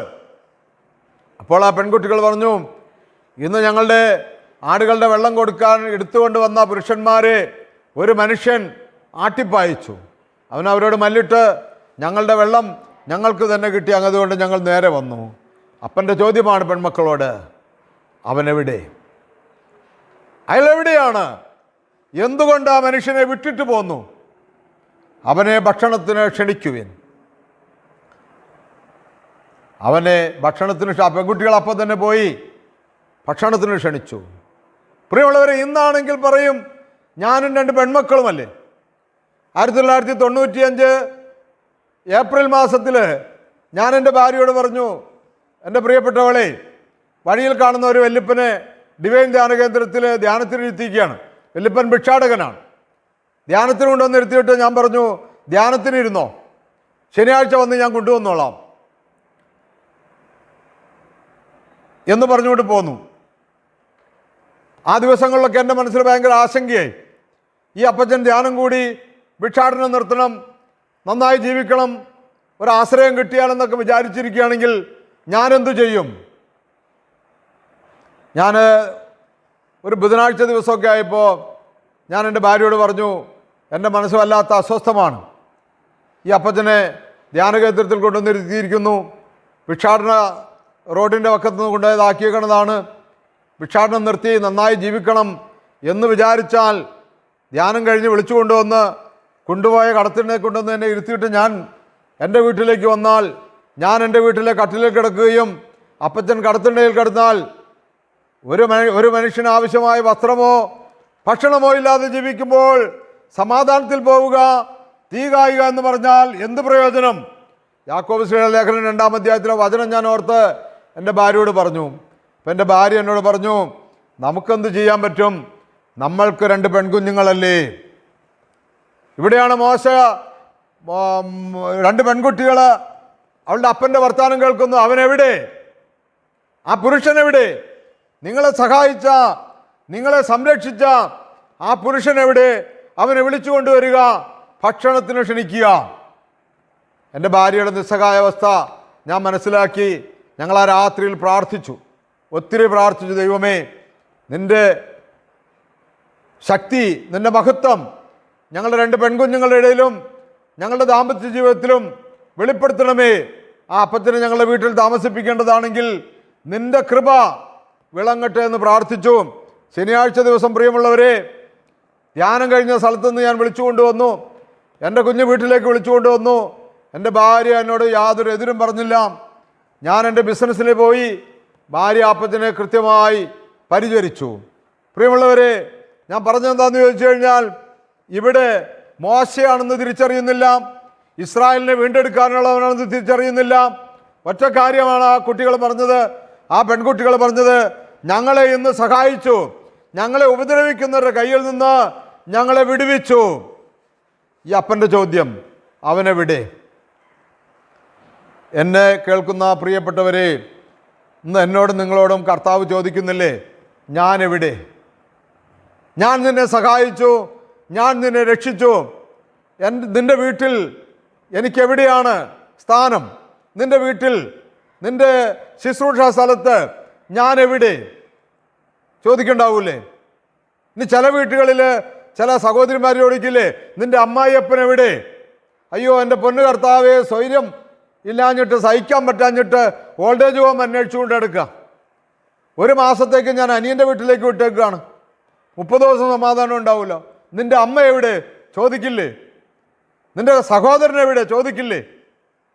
കുടിയേറ്റ മേഖലകളിലൊക്കെ ധ്യാനിപ്പിക്കാൻ പോകുമ്പോൾ കരയുന്ന അമ്മമാരെ, കരയുന്ന ചേട്ടന്മാരെയൊക്കെ കണ്ടിട്ടുണ്ട്.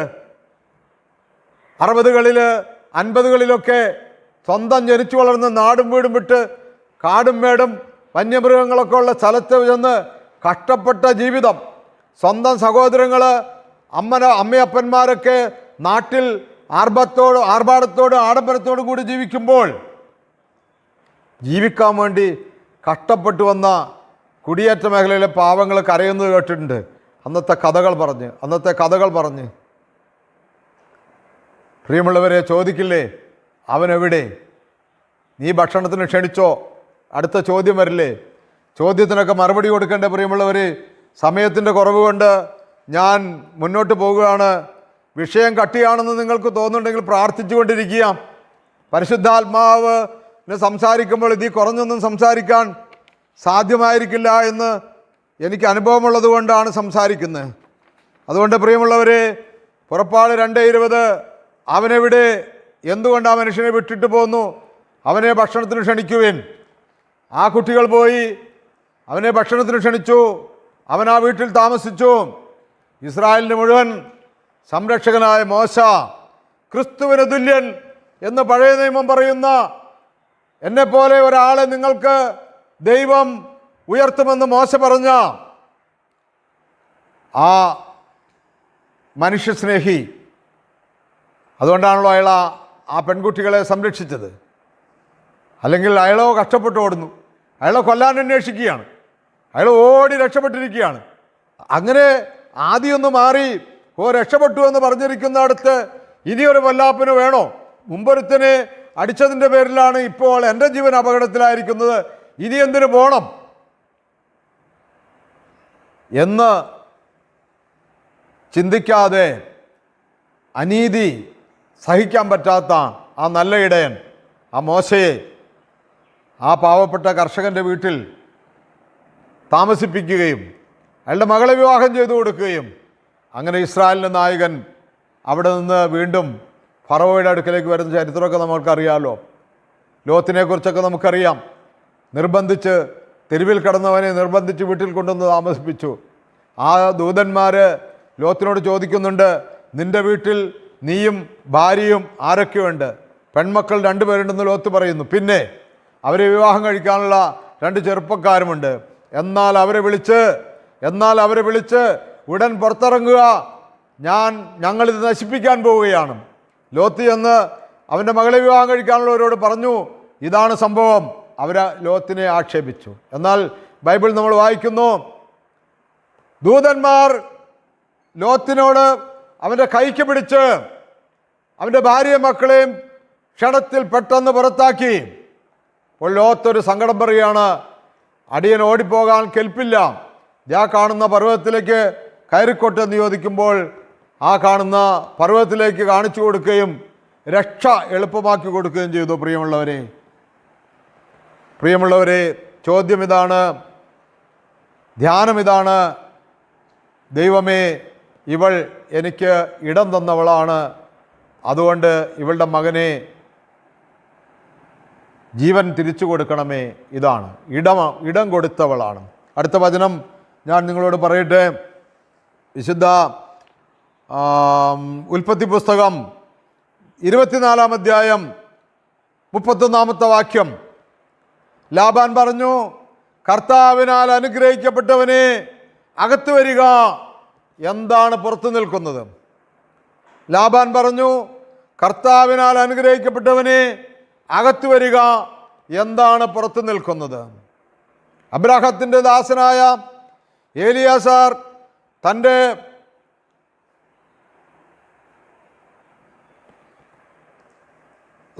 ഇസഹാക്ക് തൻ്റെ മകൻ യാക്കോബിന് വിവാഹം ആലോചിക്കുന്ന സംഭവമാണല്ലോ അത്.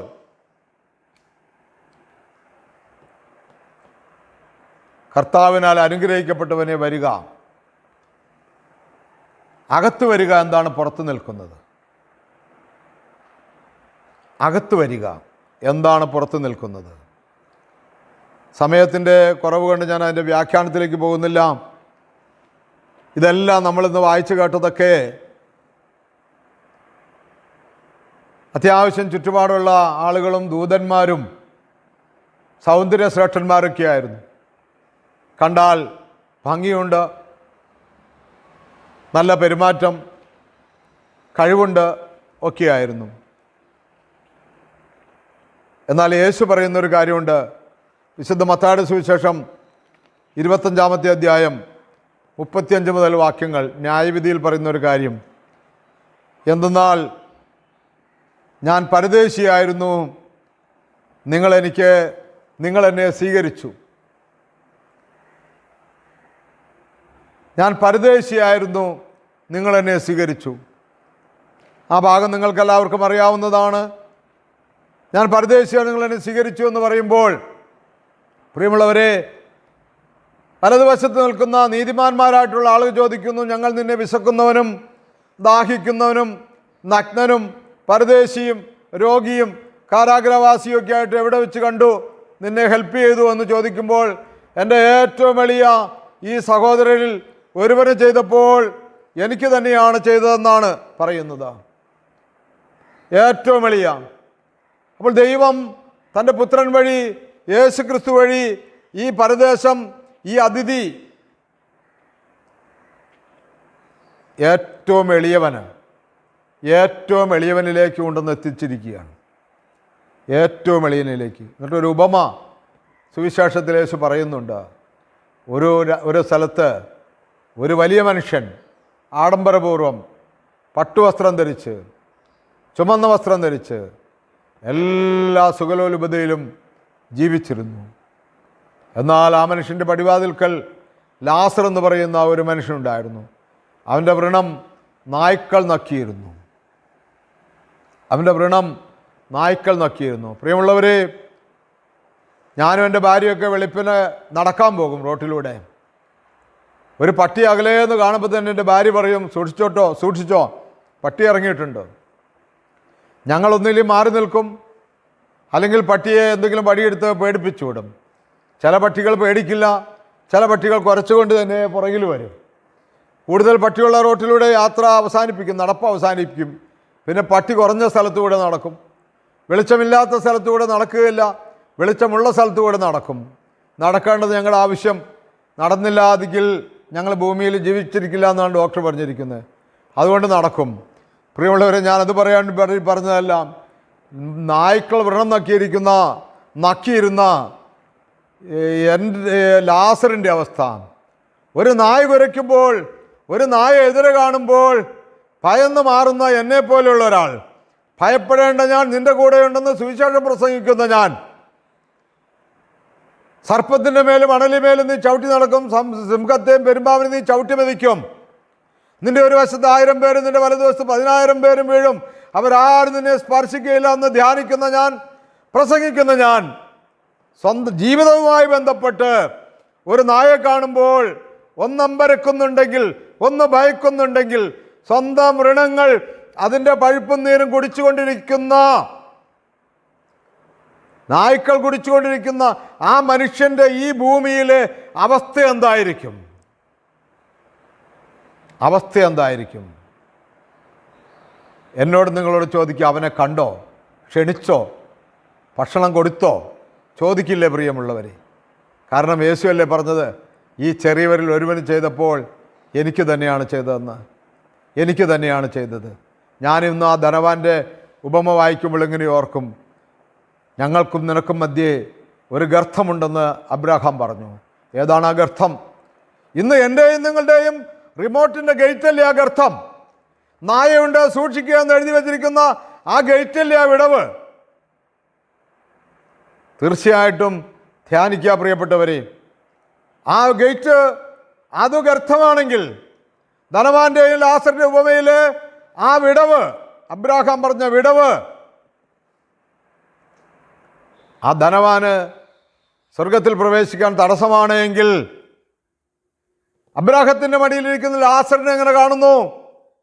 അബ്രാഹാം അതിഥി ദേവോഭവ. അത് യാചകനായാലും, അത് ദരിദ്രനായാലും, അത് ധനവാനായാലും, അത് സുന്ദരനായാലും, അത് സുമുഖനായാലും, അവൻ്റെ മനസ്സിൽ ഒറ്റ വിചാരമേ ഉള്ളൂ, അതെൻ്റെ ദൈവമാണ്, അതെൻ്റെ യേശുവാണ്. അവനെ ഞാൻ കെട്ടിപ്പിടിച്ച് ഉമ്മ വച്ചിട്ടേ വിടുകയുള്ളൂ. അവന് ആവശ്യമായ ഭക്ഷണം കൊടുത്തിട്ടേ പോകുകയുള്ളൂ. അതെ, അറിയാതെ ദൂതന്മാരെ സേവിച്ച് അനുഗ്രഹം വാങ്ങിയവരുണ്ട് പ്രിയമുള്ളവരെ. മത്തായി 25 മുതൽ 40 വരെ വാക്യങ്ങൾ നിങ്ങൾ വായിക്കുക. ഞാൻ പരദേശിയായി നിങ്ങൾ എന്നെ സ്വീകരിച്ചു. എന്നാൽ ഇടം കൊടുക്കാത്തവരെ കുറിച്ച് ഒരു വാക്കുകൂടി പറഞ്ഞിട്ട് അവസാനിപ്പിക്കാം. വിശുദ്ധ മത്തായി 25:43, ഞാൻ പരദേശിയായിരുന്നു, നിങ്ങൾ എന്നെ സ്വീകരിച്ചില്ല. ഞാൻ പരദേശിയായിരുന്നു, നിങ്ങൾ എന്നെ സ്വീകരിച്ചില്ല. പ്രിയമുള്ളവരെ, ഇതുവരെയും പരദേശിയെ കാണുമ്പോഴോ ഒരു അതിഥിയെ കാണുമ്പോഴോ സ്നേഹിക്കാനോ സ്വീകരിക്കാനോ സാധിച്ചില്ലെങ്കിൽ അത് അറിവില്ലായ്മയായിട്ട് കണക്കാക്കാം. കാരണം മോശയെ രണ്ടാമതി എന്ന് വിളിക്കാൻ ആ കുട്ടികളുടെ അപ്പൻ പറഞ്ഞപ്പോഴാണല്ലോ ആ കുട്ടികൾക്ക് സാധിച്ചത്. എന്നാൽ യേശു ആകുന്ന അപ്പൻ പറയുന്നു, ഈ വചനത്തിലൂടെ എന്നോട് നിങ്ങളോട് പറയുന്നു, അറിയുക, വിളിക്കുക, അറിയുക, മനുഷ്യ ജീവിതത്തിലേക്ക് കടന്നു ചെല്ലുക. സുഖമാണോ? 38 വർഷമായി ബെത്സയിദ കുളക്കരയിൽ കിടക്കുന്ന ഒരു തളർവാദ രോഗിയുടെ അടുത്തേക്ക് യേശു കടന്നു ചെന്നു. നിനക്ക് സുഖമാകാൻ മനസ്സുണ്ടോ? ഞാനിങ്ങനെ ചിന്തിക്കാറുണ്ട് പ്രിയമുള്ളവരെ. യേശു 30ാമത്തെ വയസ്സിൽ പരസ്യ ശുശ്രൂഷയ്ക്ക് ഇറങ്ങി എന്നാണ് ഏകദേശം ഒരു കണക്ക് പറയുന്നത് പണ്ഡിതന്മാർ. 33.5 വയസ്സിൽ യഹൂദന്മാരാൽ പിടിച്ച് കൊല്ലപ്പെട്ടു എന്നാണ് ഏകദേശ പണ്ഡിതം. പ്രിയമുള്ളവരെ, അങ്ങനെയാണെങ്കിൽ ഈ 33.5 കൊല്ലത്തിനിടയ്ക്ക് 3.5 വർഷത്തെയാണ് പരസ്യ ജീവിതമെങ്കിൽ ഈ 3.5 വർഷത്തിനുള്ളിൽ ഏതെങ്കിലും ഒരു ദിവസമാണ് കടന്നു ചെന്നതെന്ന് കൂട്ടുക. 38 നിന്ന് 33 കുറച്ച് പ്രിയമുള്ളവരെ, 4.5 വർഷം മുമ്പ്, യേശു ലോകത്ത് ജനിക്കുന്നതിന് മുമ്പ്, യേശു മനുഷ്യനായി ജനിക്കുന്നതിന് മുമ്പ് 4.5 വർഷം മുമ്പ് ബെത്സയിദ കുളക്കരയിൽ ആ തളർവാദ രോഗി കിടക്കുകയാണ്. നിനക്ക് സൗഖ്യമാകാൻ മനസ്സുണ്ടോ എന്ന് യേശു ചോദിക്കുന്ന ചോദ്യത്തിൽ പ്രിയപ്പെട്ടവരെ, ആ രോഗി പറയുന്നത്, മനസ്സുണ്ട്, വെള്ളം കലങ്ങുമ്പോൾ എന്നെ എടുത്തിടാൻ ആരുമില്ല. 38 വർഷമായി കുളക്കരയിൽ കിടക്കുന്ന ബത്സയിദ കുളക്കരയുടെ വർഷത്തിൽ 2 പ്രാവശ്യം വെള്ളം കലങ്ങുന്നു. അവിടെ രോഗികളിറങ്ങി സുഖം പ്രാപിക്കുന്നു. അവിടെ സ്വന്തക്കാരും ബന്ധക്കാരും ഉള്ളവരൊക്കെ മുമ്പേ ബുക്കിംഗ് ചെയ്ത് മുമ്പേ ക്യൂവിൽ നിന്ന് അവരവരുടെ ആളുകളെ ഇറക്കി വിടുമ്പോൾ ഈ മനുഷ്യനോട് യേശു ചോദിക്കുകയാണ്, ഈ മനുഷ്യനെ ലക്ഷ്യം വെച്ചാണ് നടക്കുന്നത്. അവൻ്റെ പ്രിയപ്പെട്ടവനാണ്, ദൈവത്തിൻ്റെ പ്രിയപ്പെട്ടവനാണ് അവനെ ലക്ഷ്യം വെച്ച് യേശു നടക്കുകയാണ്. നീ ഭിക്ഷയ്ക്കിരിക്കുന്നതാണോ അതെയോ സൗഖ്യപ്പെടാൻ വന്നിരിക്കുന്നതാണോ? ചോദ്യം അതാണല്ലോ. ഇന്നും പള്ളികളുടെ റോഡ് വക്കിലും ഗേറ്റിങ്ങൊക്കെ അമ്പലങ്ങളിലും ഉത്സവ സ്ഥലത്തൊക്കെ ഭിക്ഷക്കാരിരിക്കുമ്പോൾ നമ്മൾ പറയുമല്ലോ, ഞങ്ങൾ എന്താ പറയുന്നത്, 1995 ഏപ്രിൽ മാസത്തിൽ മലയാറ്റൂർ പള്ളി പെരുന്നാൾ കഴിഞ്ഞ 8-ാം ഇടം കഴിഞ്ഞപ്പോൾ അവിടെ ഭിക്ഷാടനത്ത് വന്ന ഏകദേശം 100 കണക്കിന് ഭിക്ഷക്കാരുണ്ടായിരുന്നു അവിടെ. ഞങ്ങൾ 1 മാസത്തോളം ഇവിടെ ആ മല മുഴുവൻ കയറിയിറങ്ങി അവരുടെ പാത്രത്തിൽ നിന്ന് ഭക്ഷണം കഴിച്ച് അവരുടെ കൂടെ വർത്തമാനം പറഞ്ഞ് അവരെ സ്നേഹിച്ച് പരിലാളിച്ചൊക്കെ അവർക്ക് ഞങ്ങളൊരു ധ്യാനം നടത്തി. ബഹുമാനപ്പെട്ട കുറ്റിക്കലച്ഛനാണ് ആ ധ്യാനത്തിൻ്റെ ഗുരു. ഞങ്ങളൊക്കെ അച്ഛൻ്റെ കൂടെ ശുശ്രൂഷിക്കുന്നവരാണ്.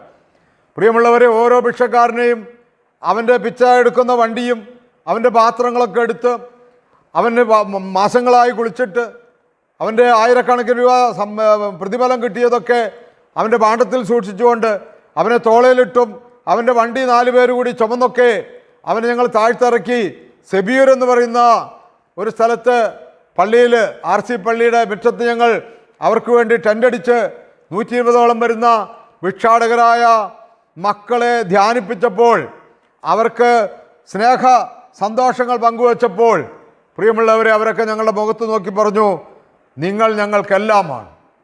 ഞങ്ങൾ അവരോട് പറഞ്ഞു, നിങ്ങൾ തെണ്ടികളല്ല, നിങ്ങൾ യാചകരല്ല. എന്നിട്ട് അവരെ കൊണ്ട് മുദ്രാവാക്യം വിളിപ്പിച്ചു, നിങ്ങളിനി തെണ്ടികളല്ല, നിങ്ങൾ യാചകരല്ല, പിന്നെ ഞങ്ങൾ ദൈവത്തിൻ മക്കൾ. എന്തൊരു അനുഗ്രഹവും എന്തൊരു അത്ഭുതമായിരുന്നു എന്നറിയാമോ പ്രിയപ്പെട്ടവരെ? അവനെവിടെ ചോദിക്കും നമ്മളോട്, അവനെവിടെ? എന്തുകൊണ്ട് ആ മനുഷ്യനെ വിട്ടിട്ട് പോന്നു? എന്തുകൊണ്ട് നിന്റെ അപ്പനെയും അമ്മയെ നീ അവിടെ ആക്കിയിട്ട് നീ വാടക വീട്ടിലേക്ക് പോന്നു? എന്തുകൊണ്ട് നിന്റെ അമ്മായിയമ്മയെ ഒറ്റക്കിട്ടിട്ട് നീ പോന്നു? അവരെവിടെ ചോദിക്കും. കായനെ പോലെ വേണമെങ്കിൽ മറുപടി പറയാം, ഞാൻ എൻ്റെ സഹോദരൻ്റെ കാവൽക്കാരനാണോ? എങ്ങനെ വേണമെങ്കിലും പറയാം. അങ്ങനെ മറുപടി പറയുന്നവരാണ് ഇടം കൊടുക്കാത്തവർ. അതാണ് വിശുദ്ധ മത്തായി 25:43. ഞാൻ പരദേശിയായിരുന്നു, നിങ്ങൾ എന്നെ സ്വീകരിച്ചില്ല. അപ്പോൾ ഇടതുവശത്തുള്ളവർ ചോദിക്കും, ഞങ്ങൾ നിന്നെ വിശക്കുന്നവനും ദാഹിക്കുന്നവനും നഗ്നനും പരദേശിയുമായി എവിടെ വെച്ച് കണ്ടു, എവിടെ വെച്ച് തരാതിരുന്നു? എൻ്റെ ഏറ്റവും എളിയ ഈ സഹോദരരിൽ ഒരുവനും ചെയ്യാതിരുന്നപ്പോൾ എനിക്ക് തന്നെയാണ് ചെയ്യാതിരുന്നത്. പ്രിയമുള്ളവരെ, ഇന്നത്തെ വചന ശുശ്രൂഷയുടെ തലവാചകം ഇടം കൊടുക്കുന്നവരാകുക.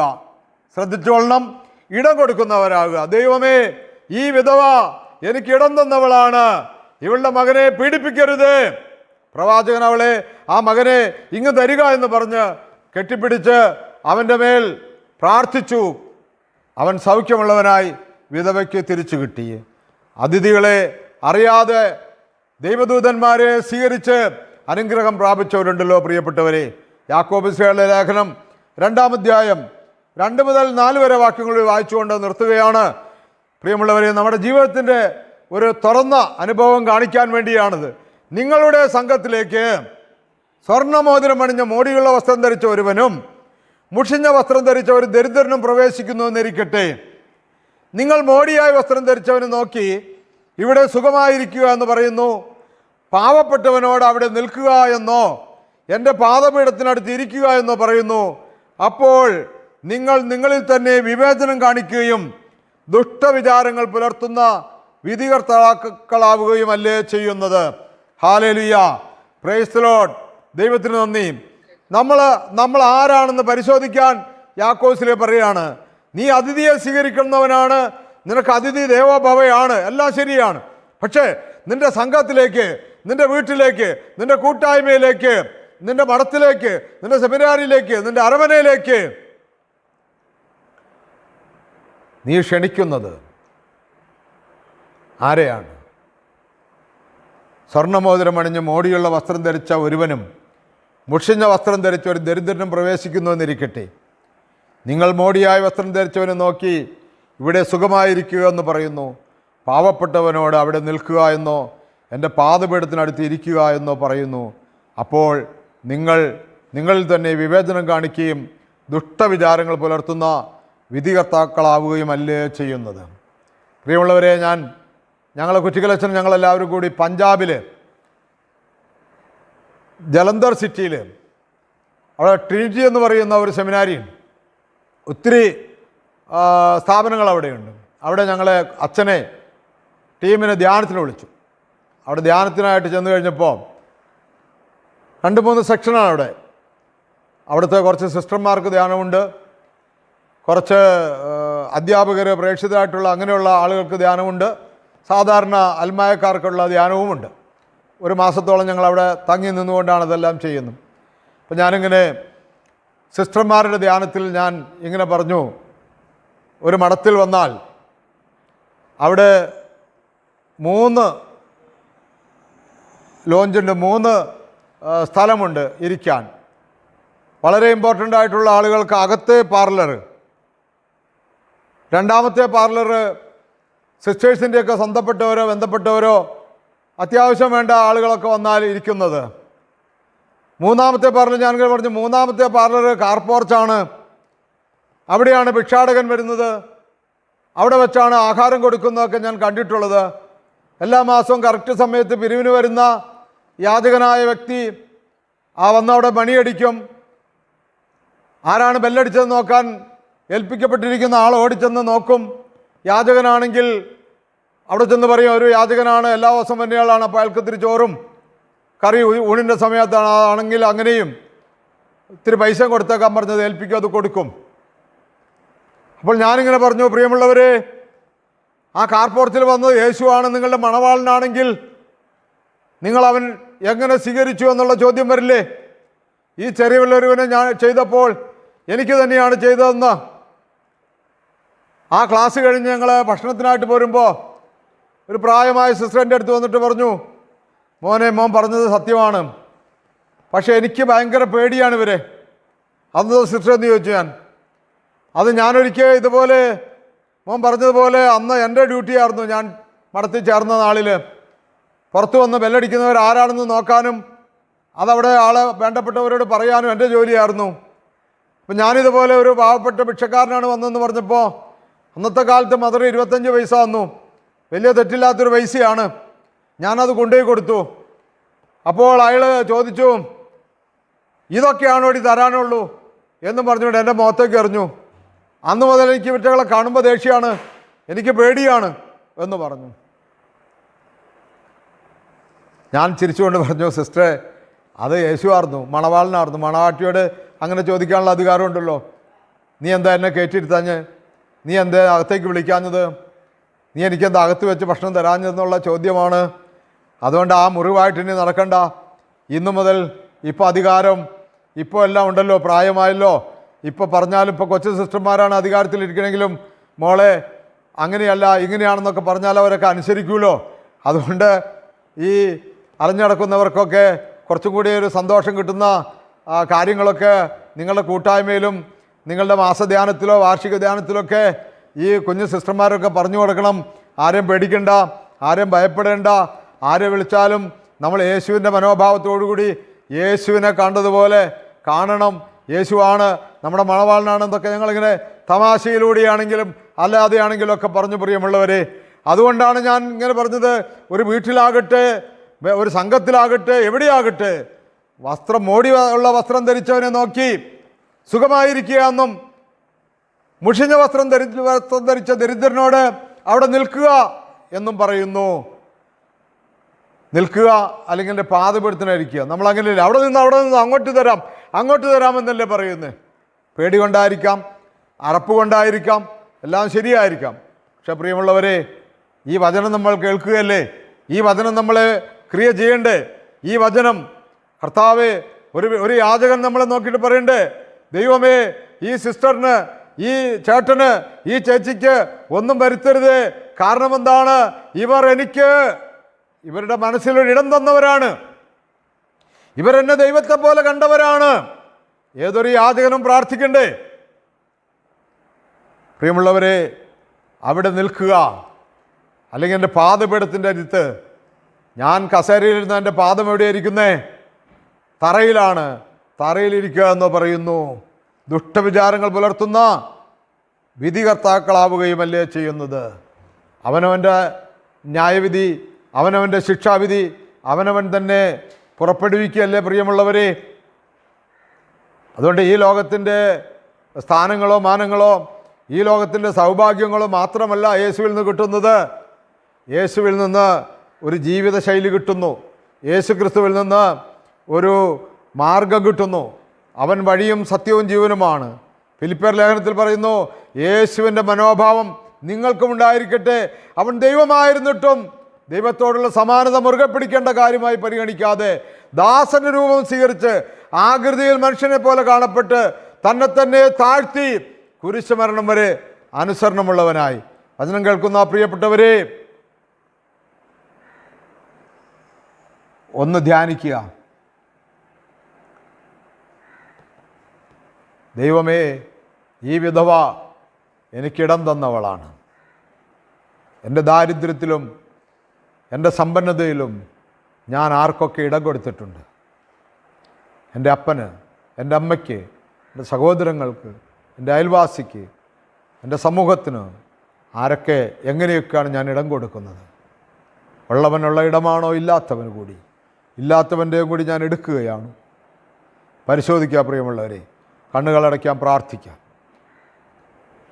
കർത്താവേ, അങ്ങ് പരദേശിയായി എൻ്റെ അടുത്ത് വരുമ്പോൾ ദൈവദൂതനെ അറിയാതെ സ്വീകരിച്ച അബ്രാഹത്തിൻ്റെ മനസ്സ് എനിക്ക് നൽകണമേ. ആ ധനവാൻ അബ്രാഹത്തോട് പറയുന്നു, ലാസറിന് ഇങ്ങോട്ടും എനിക്ക് അങ്ങോട്ടും വരാൻ പറ്റുന്നില്ല എങ്കിൽ വേണ്ട, എൻ്റെ അപ്പൻ്റെ വീട്ടിലേക്ക് ലാസറിനെ അയക്കണമേ. എൻ്റെ 5 സഹോദരങ്ങൾ ഈ ദണ്ഡനത്തിലേക്ക് വരാതെ ലാസർ പറയുന്നത് കേൾക്കാനിടയാക്കണമേ എന്ന്. അപ്പോൾ അബ്രാഹാം പറഞ്ഞു, അവിടെ പ്രവാചകന്മാരും നിയമങ്ങളുമുണ്ട്.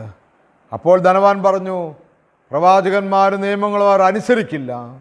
അപ്പോൾ അബ്രാഹാം പറഞ്ഞു, പ്രവാചകന്മാരും നിയമങ്ങളും അനുസരിക്കുന്നില്ലെങ്കിൽ, പ്രവചനങ്ങളും നിയമങ്ങളും അനുസരിക്കുന്നില്ലെങ്കിൽ ഒരാൾ മരിച്ചുയർത്തെഴുന്നേറ്റ് ചെന്നാലും അനുസരിക്കില്ല. ദൈവമേ, ഇന്ന് ഞങ്ങൾ ഈ 1 മണിക്കൂർ സമയം കേട്ടതെല്ലാം പ്രവചനങ്ങളും നിയമങ്ങളുമാണ്. ഉൽപ്പത്തി മുതൽ അങ്ങ് യാക്കോബ് ശ്ലീഹയുടെ ലേഖനം വരെ ഞങ്ങൾ വായിച്ചു. നാഥ, യാക്കോബ് ശ്ലീഹ 5 പറയുന്നു, ഏലിയ നമ്മെപ്പോലൊരു പുരുഷനായിരുന്നു. അവൻ ആകാശമടക്കട്ടെ എന്ന് പറഞ്ഞു, മഴ പെയ്തില്ല. പ്രിയമുള്ളവരെ, ദൈവത്തോട് പ്രാർത്ഥിക്കുക. ഏലിയ നമ്മെപ്പോലെ ഒരുവനായിരുന്നു. ഇടം തന്നവൾക്ക് വേണ്ടി പ്രാർത്ഥിച്ചവൻ, ഇടം തന്നവൾക്ക് വേണ്ടി പ്രാർത്ഥിച്ചവൻ, മരിച്ചവനെ ഉയർപ്പിച്ചവൻ.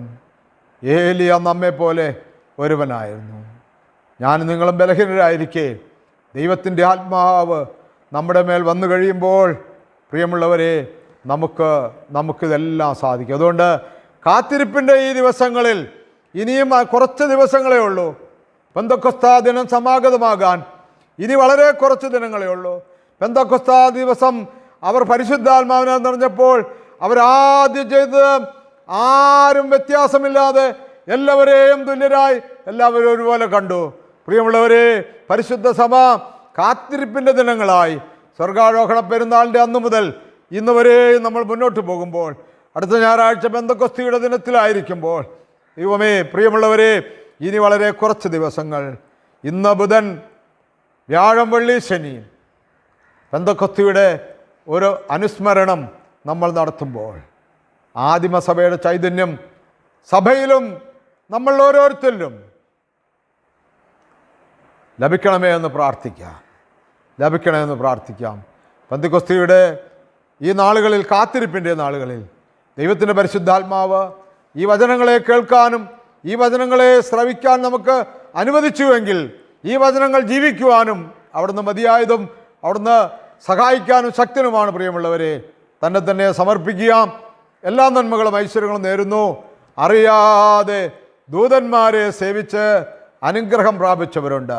എൻ്റെയും നിങ്ങളുടെയും അനുഗ്രഹം ഈ ഭൂമിയിൽ ദൈവത്തിൽ നിന്നുള്ളതായിരിക്കാൻ ഇടയാകട്ടെ, നിലനിൽക്കുന്നതായിരിക്കട്ടെ, നിത്യജീവനോളം വലിപ്പമുള്ളതായിരിക്കട്ടെ. പരിശുദ്ധ അമ്മേ, ദൈവമാതാവേ, സകല വിശുദ്ധന്മാരെ, ശുദ്ധിമതികളെ പ്രാർത്ഥിക്കണമേ. നിങ്ങളുടെ വിശുദ്ധിക്ക് പാത്രമാകാൻ ഞങ്ങൾക്കും ഇടയാകാൻ പ്രാർത്ഥിക്കണമേ. എല്ലാ നന്മകളും ഞങ്ങൾ ലഭിക്കത്തക്കവണ്ണം, ഞങ്ങൾക്ക് ഇനിയും അനേകരോട് സുവിശേഷം അറിയിക്കാൻ തക്കവണ്ണം ഈ സ്നേഹപ്രകാശം ധ്യാന ടീമിനെ വളർത്തണമേ, അനുഗ്രഹിക്കണമേ എന്ന് പ്രാർത്ഥിക്കുന്നു. നാഥ, എല്ലാ നന്മകളും കൊണ്ട് നിറയാൻ തക്കവണ്ണം ഇടയാക്കണമേ. ഇതിൻ്റെ പിന്നിൽ പ്രവർത്തിക്കുന്ന എല്ലാവരെയും, ലോകത്തിൻ്റെ എവിടെയൊക്കെ ഈ വചനം കേൾക്കുന്നുണ്ടോ അവരെയൊക്കെയും അനേകരെ കേൾവിയിലേക്കും നയിക്കണമേ എന്ന് പ്രാർത്ഥിക്കുന്നു. എല്ലാ നന്മകളും ഐശ്വര്യങ്ങളും നേർന്നുകൊണ്ട് നിർത്തുന്നു. യേശു ക്രിസ്തുവിൻ്റെ പരിശുദ്ധ നാമത്തിൽ തന്നെ ആമേൻ. പ്രിയപ്പെട്ടവരെ, എനിക്കിതിന് അവസരം തന്ന എല്ലാവർക്കും നന്ദി അറിയിച്ചുകൊണ്ട് നിർത്തുന്നു. ഒരിക്കൽ കൂടെ എല്ലാവരെയും രണ്ടാമതും ഈ ശുശ്രൂഷയിലേക്ക് വിളിച്ചതിനായി കൃതജ്ഞത അർപ്പിച്ചുകൊണ്ട് ദൈവം നമ്മളെല്ലാവരെയും സമൃദ്ധമായി അനുഗ്രഹിക്കട്ടെ. പിതാവാം ദൈവത്തിൻ്റെ സ്നേഹവും ഏകജാതനായ പുത്രൻ്റെ കൃപയും പരിശുദ്ധ റൂഹായുടെ സംബന്ധവും സഹവാസവും നാം എല്ലാവരോടും കൂടെ, ഇന്ന് ഈ വചനം കേട്ടുകൊണ്ടിരിക്കുന്ന സകല പ്രിയപ്പെട്ടവരോടും കൂടെ ഇന്നും എന്നും എന്നാളും ഉണ്ടായിരിക്കുമാറാകട്ടെ. ആമേൻ.